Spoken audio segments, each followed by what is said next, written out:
नमस्कार। बीएड शिक्षकों के ब्रिज कोर्स परीक्षा को ध्यान में रखते हुए हम हिंदी भाषा का अध्ययन कर रहे हैं। हिंदी में अध्याय 3 4 ब्लॉक मॉडल और मौखिक भाषा का विकास है। भाषा सीखने के क्रम में सबसे पहले बच्चा मौखिक भाषा का ही विकास करता है। इसमें दो चीजें हैं, ध्यान दीजिएगा। मौखिक भाषा को सीखने के क्रम में श्रवण कौशल और वाचन कौशल यानी सुनना और बोलना होता है।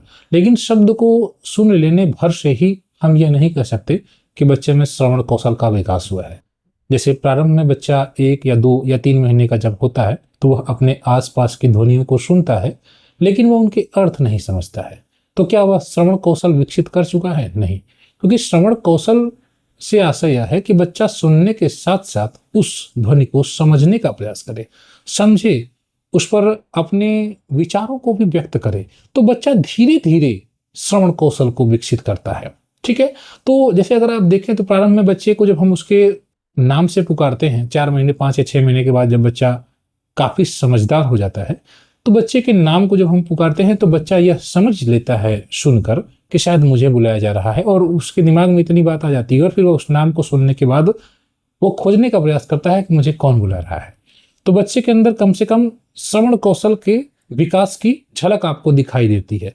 इसी प्रकार से बच्चे जैसे जैसे बड़े होते हैं, आसपास के नए नए शब्दों को सुनते हैं, उनके शब्दों को सुनकर उस पर अपनी समझ विकसित करने का प्रयास करते हैं। ठीक है, तो सुनने का मतलब सिर्फ यह बिल्कुल नहीं होना चाहिए कि शब्द को अपने कान से सुन लेना भर, नहीं। इसी प्रकार से जब हम अपने कक्षा में विद्यार्थियों को पढ़ाएं, कक्षा 1 2 3 में हमारे बच्चे जब आए तो हम ये चाहते हैं कि कक्षा में हमारी बातों को बच्चे सुने, लेकिन क्या सुनने भर से हम ये मान लें कि वह श्रवण कौशल का विकास हो गया? नहीं।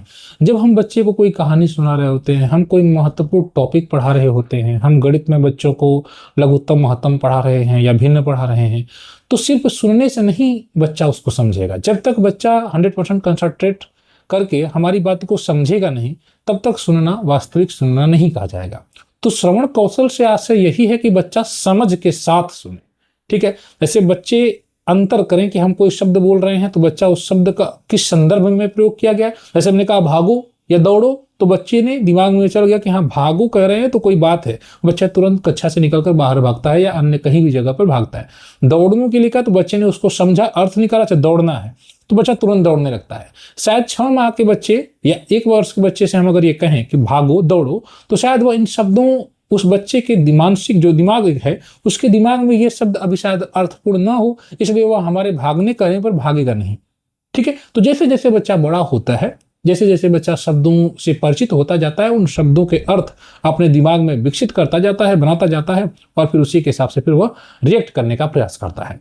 तो भाषा सीखने के क्रम में सबसे पहले बच्चा यही तो करता है ना। जब बच्चा थोड़ा बड़ा होता है तो अपनी दादी से या मम्मी से, नानी से कहानियां सुनता है, कहानियां सुनकर समझने का प्रयास करता है। और वास्तविक सुनना यही है कि जब बच्चा सुनता है तो आप देखते होंगे वो आपसे तमाम प्रकार के प्रश्न वह बच्चा करता है, जिज्ञासा भी उत्पन्न करती है। तो वास्तविक सुनना यही है कि सुनने के बाद बच्चे के अंदर एक जिज्ञासा हो। कि जैसे आपने कोई कहानी सुनाई कि एक शेर था, एक जंगल में एक शेर रहता था और एक खरगोश भी रहता था। एक बार शेर जंगल के सभी जानवरों को मार देता था, एक दिन खरगोश की बारी आई। अब आपने इतना कहिए रुक दी, आप रुक गए, लेकिन बच्चे जो ध्यान से आपकी बात को सुने हैं वो कहेंगे सर आगे क्या हुआ बताइए।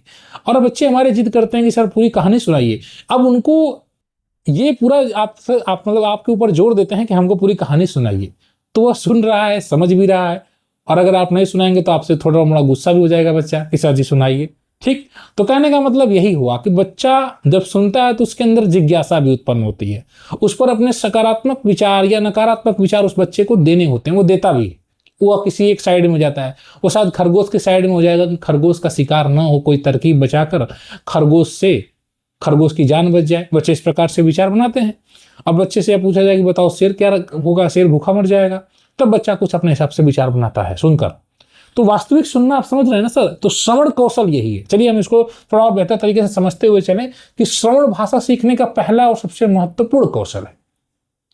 जो सुन ही नहीं पाएगा, क्या वह अन्य कौशलों पर पहुंच पाएगा? शायद बेहतर तरीके से नहीं पहुंच पाएगा।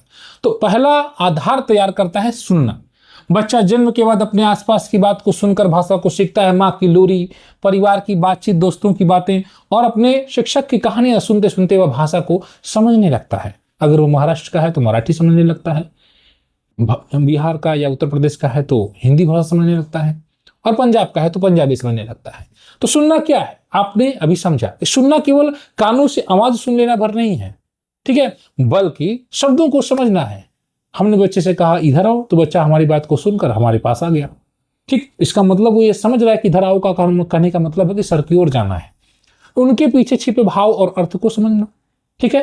अगर कोई भाव भागो, या हमने कह दिया, हमने कोई शब्द ऐसा बोला जिसमें कोई हंसी वाली बात है तो बच्चा उसको शब्द को सुनकर हंसता है। हमने ऐसा कोई शब्द बोला, वाक्य बोला जिसमें दुख होने की प्रकट करने की बात है तो बच्चा दुख प्रकट करता है। तो बच्चा उस शब्द या वाक्य के भीतर छिपे भाव को भी समझने का प्रयास करता है ना सर। वही बात है, उस पर अपना विचार रखता है और प्रतिक्रियाएं भी देता है। जैसे आपने कह दिया कि कल छुट्टी है, अब बड़े बच्चे बहुत खुश हो गए, तो ये बच्चे प्रतिक्रिया दे रहे हैं कि कल छुट्टी है, बहुत मजा आएगा, संडे है। तो इस प्रकार से आप देखते हैं बच्चे श्रवण कौशल को मतलब अर्जित कर रहे होते हैं। तो सुनने की ऐसे भी प्रक्रिया का एक हिस्सा है, अर्थात सुनना एक मानसिक, भावनात्मक और बौद्धिक प्रक्रिया है। बच्चे के दिमाग में चीजें बनती हैं, जब आप कोई भी शब्द कहते हैं तो उसको सुनकर उस पर बच्चा अपना रिएक्ट करता है। जैसे शिक्षक ने बच्चों को शेर और सियार की कहानी सुनाई, आप भी कोई कहानी सुनाते हैं और कहानी समाप्त होने के बाद बच्चे आपसे प्रश्न पूछते हैं कि सर ऐसा क्यों हुआ, ठीक है। या आप बच्चों से प्रश्न पूछते हैं तो बच्चे उसका उत्तर भी देते हैं क्योंकि उन्होंने उसको सुना, अर्थ को समझा। जैसे यहाँ पर प्रश्न पूछा गया क्या शेर वास्तव में इतना चालाक होता है, तो इस प्रकार से बच्चा कहीं ना कहीं ये दिखाता है कि बच्चा सुन नहीं रहा था बल्कि उसको और गहराई से उस पर जो है समझ भी रहा था और सोच रहा था और अपने विचारों को भी और हम लोग से जोड़ने का प्रयास कर रहा था। हम जब कहानी सुनाते हैं तो बच्चे भी हमसे डिस्कशन करते हैं, बातचीत करते हैं। ये इस बात का प्रमाण है कि बच्चा सुनने के साथ साथ समझने का भी प्रयास कर रहा है हमारी बात को, ठीक है। तो सुनने के दौरान अब हमारे मस्तिष्क में क्या क्या होता है, ध्यान दीजिएगा। जब हम ध्यानपूर्वक सुनते हैं तब हम सोचते हैं। इस यहाँ से प्रश्न भी बनेंगे, क्या प्रश्न बन सकते हैं, हम उस पर भी चर्चा करेंगे। या जब हम ध्यानपूर्वक सुनते हैं तो हम सोचते हैं क्या यह सही बात है, क्या यह नई जानकारी, बच्चा भी सोचता है।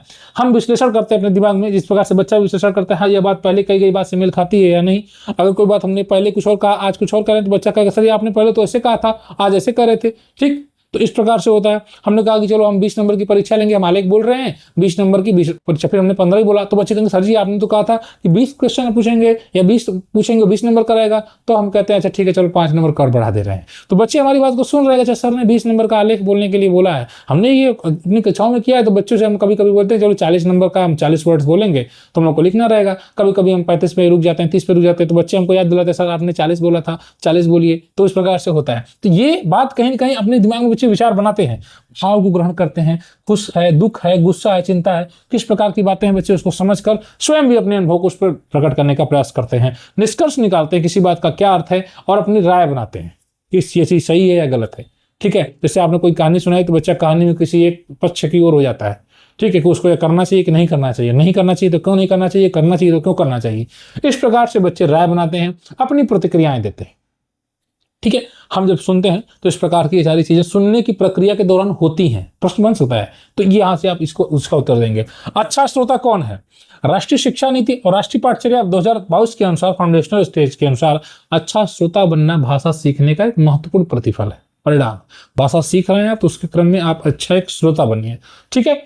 अच्छा श्रोता कौन है? जो ध्यानपूर्वक बातों को सुनता है। हम अपनी कक्षा में जब बच्चों को पढ़ा रहे होते हैं तो हम बच्चों से यह अपेक्षा रखते हैं कि हमारी बातों को बच्चे ध्यानपूर्वक सुने। इसका मतलब बच्चे अगर हमारी बात को ध्यानपूर्वक सुन रहे तो उनमें अच्छा श्रोता बनने का गुण है। और ये प्रमुख भाषा को सीखने का एक प्रमुख जो है महत्वपूर्ण चीज है कि बच्चा जो है एक अच्छा श्रोता है, दूसरों की बात को बीच में नहीं काटता। कई बच्चे हमारे ऐसे होते हैं, हम इस प्रकार से बातचीत करते हैं तो बीच में बच्चे बोलते हैं तो हम बच्चों से कहते हैं बीच में मत बोलो, अभी पूरी बात सुन लो। जो अच्छा श्रोता होता है वह दूसरों की बात को बीच में नहीं काटता, विचारों का सम्मान करता है और धैर्य रखता है, ठीक है। सहमति और असहमति को सभ्यता से व्यक्त करता है और शब्दों के साथ साथ भावनाओं को भी समझता है। कोई शब्द है, शब्द के साथ उसमें कौन सी भावना छिपी हुई है उसको भी समझने का प्रयास करता है, ठीक है। हाय, तब जैसे कोई दुख की बात है तो हाय, वाव, खुशी की बात है, अच्छी चीज है, वाव, तो बच्चा समझ रहा है वाव कहने के बाद क्या मतलब है उसका, ठीक है। तो बच्चा शब्दों के अर्थ को भी समझने का प्रयास करता है, उसमें छिपे भाव को भी समझता है। दो प्रमुख गुण अच्छे श्रोता के, ध्यान दीजिएगा, धैर्य और सम्मान। धैर्य, दूसरे व्यक्ति की बात पूरी होने तक बच्चा ध्यानपूर्वक शांतिपूर्वक सुनता है, और सम्मान, दूसरे के विचारों का आदर करता है, चाहे वो हमारे विचारों से अलग ही क्यों ना हो, ठीक है। वो उसके अपने विचार है, उसका बच्चा सम्मान करे, ठीक। तो इस प्रकार से आपने श्रवण कौशल पर चर्चा कर ली, ठीक है। यहाँ से इतना बहुत है। छोटी छोटी वीडियोस के माध्यम से हम हर टॉपिक को समझने का प्रयास करेंगे। यहाँ से जो प्रश्न बन रहे हैं आप इन प्रश्नों का उत्तर आप सोचने का प्रयास करिएगा सर। 4 प्रश्न यहाँ पर हमने आपके सामने रखे हैं। श्रवण कौशल से आप क्या समझते हैं, इसके महत्व की व्याख्या करना है आपको। सुनना केवल ध्वनि ग्रहण करना नहीं है। आप इस पर चर्चा कर सकते हैं, अभी हमने जो चर्चा की है उदाहरण से आपको समझाना है कैसे आप इस बात को सिद्ध कर सकते हैं। एक अच्छे श्रोता की विशेषताओं का वर्णन कीजिए और भाषा सिखाने में श्रवण कौशल की भूमिका पर प्रकाश डालिए। आप बच्चे को अगर भाषा सिखा रहे हैं, ठीक है, चाहे हिंदी या अंग्रेजी, तो सुनने में उसका क्या योगदान है। आप बच्चे के सामने मोबाइल रखें, मोबाइल में चर्चाएं हो, टीवी दिखा रहे हैं बच्चे को, स्मार्ट बोर्ड दिखा रहे हैं, स्मार्ट बोर्ड पे लगातार कोई स्टोरी डिस्कस हो रही है, डिस्कस की जा रही है, उसको सुन रहा है बच्चा, तो सुनने से बच्चे को क्या फायदा हो रहा है आपको बताना है। ठीक है, अंत में हम यही कहेंगे कि श्रवण सुनना क्या है, यह भाषा सीखने का प्रथम और आधारभूत कौशल है, यह भी एक कुशलता है।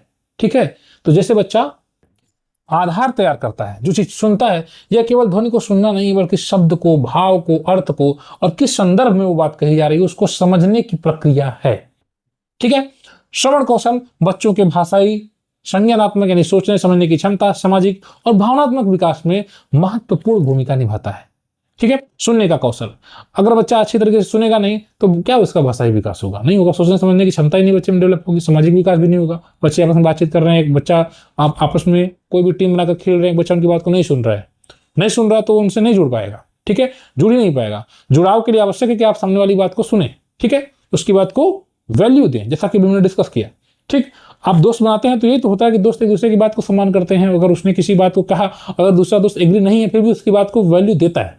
ठीक है, यही चीज है। तो भावनात्मक विकास महत्वपूर्ण भूमिका निभाता है। एक अच्छा श्रोता धैर्यपूर्वक दूसरों की बात को सुनता है और उनके विचारों का सम्मान करता है। अभी हमने इसी पर डिस्कशन किया था। इस प्रकार से आपने इस पार्ट को देख लिया। इसके बाद वाचन कौशल है, इस पर आधारित कुछ प्रश्न भी हैं, हम उसको आपको एक्सरसाइज 3.3 के हम उन्हें अगली वीडियो में आपको सॉल्व करवा देंगे। ब्रिज कोर्स के बेहतरीन तैयारी के लिए इस चैनल को सब्सक्राइब जरूर करें, वीडियो को थोड़ा शेयर कर दीजिए ताकि ब्रिज कोर्स के जो शिक्षक हैं वो इससे जुड़ें। धन्यवाद।